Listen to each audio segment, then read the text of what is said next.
My name is Harper Sullivan. I'm 27, and I've always been the quiet one in my family, the one who tries, fails, and tries again, hoping someone notices.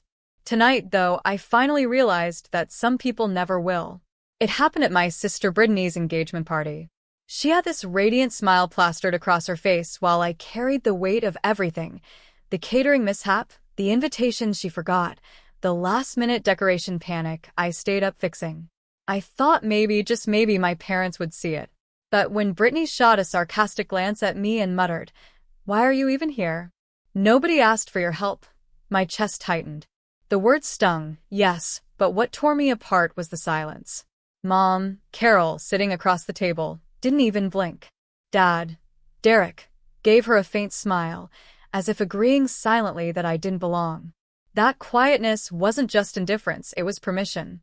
Permission for Brittany to crush me in front of everyone, to humiliate me while my parents simply watched. I wanted to cry. I wanted to scream. But I couldn't. I realized in that moment, standing in the middle of our lavish living room filled with laughter, that I wasn't just invisible. I was expendable. The silence of my parents hurt worse than her words ever could. And as I excused myself to the balcony, feeling the cold night air on my face, I knew this wasn't just embarrassment. This was my breaking point. Something had to change. Growing up, I was always the quiet one in the Sullivan household.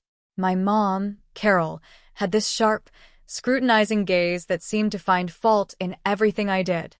My dad, Derek, was distant, more interested in his work emails than in bedtime stories or family dinners. And then there was Brittany, my golden child, the one who could do no wrong. She got the praise, the attention, the little rewards I silently longed for. I remember my 10th birthday vividly. Brittany had just won some school award, and Mom couldn't stop gushing about her trophy. When it was my turn to blow out the candles, she barely looked at me, distracted by her phone, muttering, "Make a wish, Harper." No hugs, no excitement, just a soft pat on the shoulder that felt like a shrug. I learned early that my victories were never enough, and my mistakes were magnified tenfold. Every Christmas, every Thanksgiving, every small achievement I had was overshadowed. If I tried to speak up, Carol would cut me off, saying, "Brittany did this, and she handled it better." Dad never intervened. He simply nodded in agreement.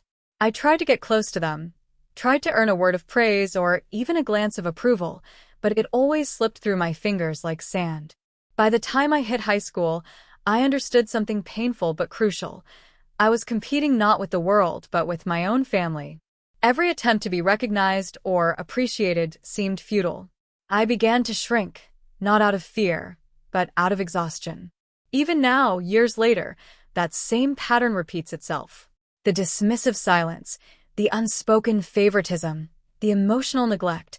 It's all so familiar that my heart braces itself for it, yet somehow tonight, at Brittany's engagement, it still cut me deeper than ever. For years, I had been quietly holding everything together for the Sullivan family. Late nights helping Brittany with her homework, running errands, covering mistakes I didn't make. I thought these small sacrifices would earn me at least a fraction of their love. I worked part-time jobs to pay for things they either couldn't or wouldn't handle. I gave up weekends, sleep, and even my personal hobbies just to make sure the house ran smoothly, the family looked good, and my parents never had to worry. I still remember the time Brittany's car broke down. I spent the whole weekend fixing it, even missing a shift at my own job. When I returned, my dad barely acknowledged my effort. Brittany, of course, flaunted her gratitude, not towards me, but to Mom and Dad, soaking up all their praise. Every tiny accomplishment of mine was brushed aside or quietly ignored. It felt like I was invisible even while I carried them all. At work, I was ambitious and determined. Yet, no matter how much I achieved, I felt guilt for not doing enough at home. I became a ghost in my own life, always present, but rarely seen. Every small act of love, patience, and effort I extended was met with silence, dismissal, or criticism. And still I hoped. I clung to the idea that one day they would finally see me for who I really was, not just as Brittany's shadow.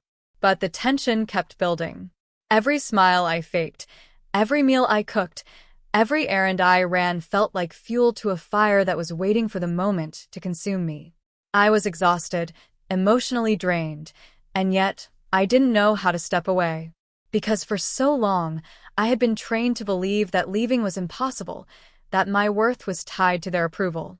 And then came the engagement night. The night when Brittany's cruel words weren't even the worst part. The silence of my parents, their passive complicity, was. That silence, that absence of protection, tore something inside me I had been trying to ignore for years. It happened so fast, yet it feels frozen in my memory. Brittany, standing in her perfectly tailored dress, smirked at me across the table and said, "Honestly, Harper, you're just useless. Can't you ever get anything right?"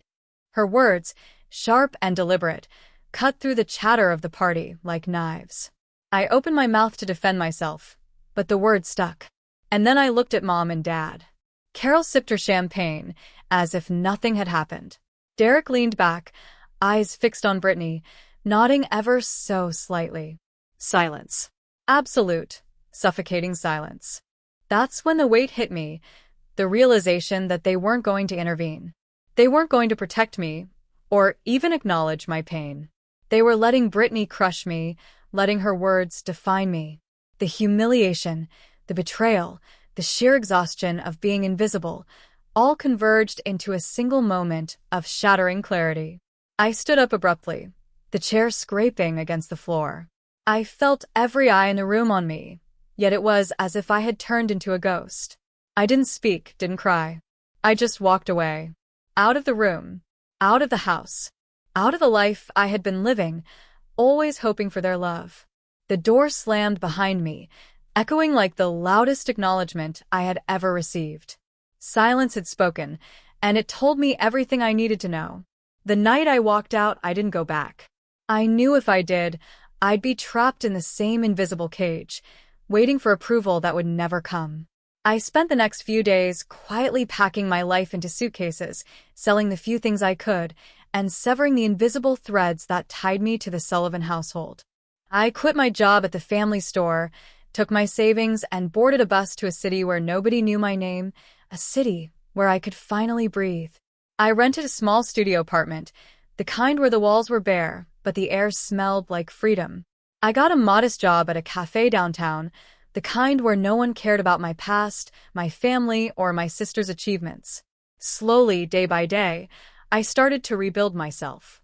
I made friends who listened, colleagues who valued my work, neighbors who smiled when I walked by.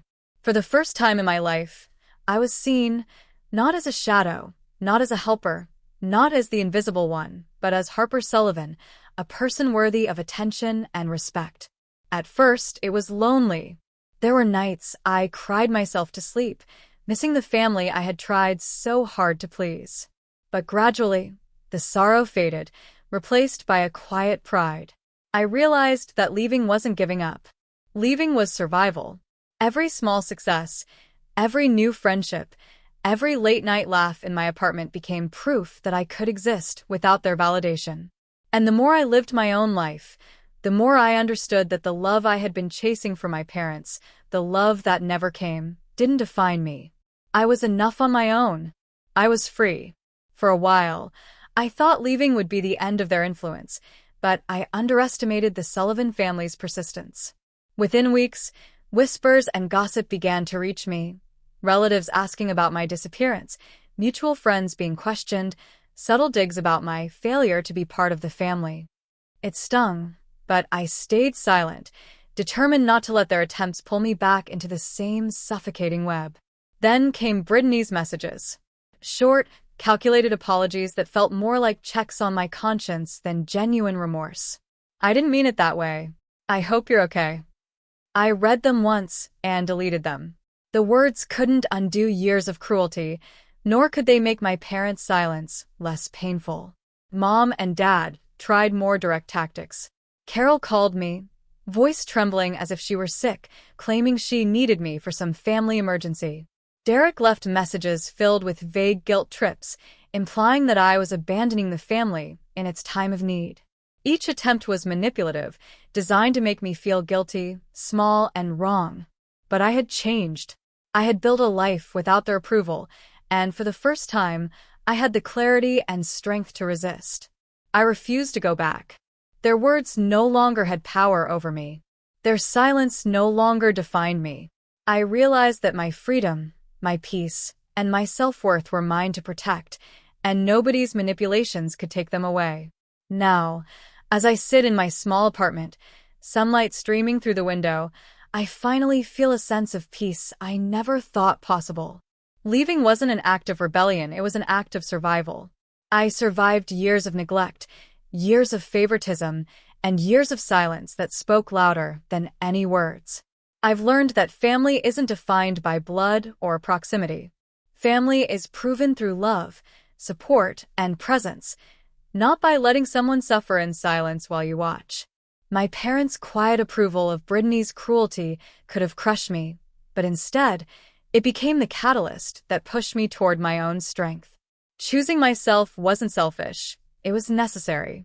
I discovered that my worth wasn't something I needed to earn from them, it was inherent, and now I live in alignment with it. Every step I take, every success I achieve, every moment of joy I allow myself is a testament to my survival, my resilience, and my self-respect. And if there's one message I hope others take away from my story, it's this.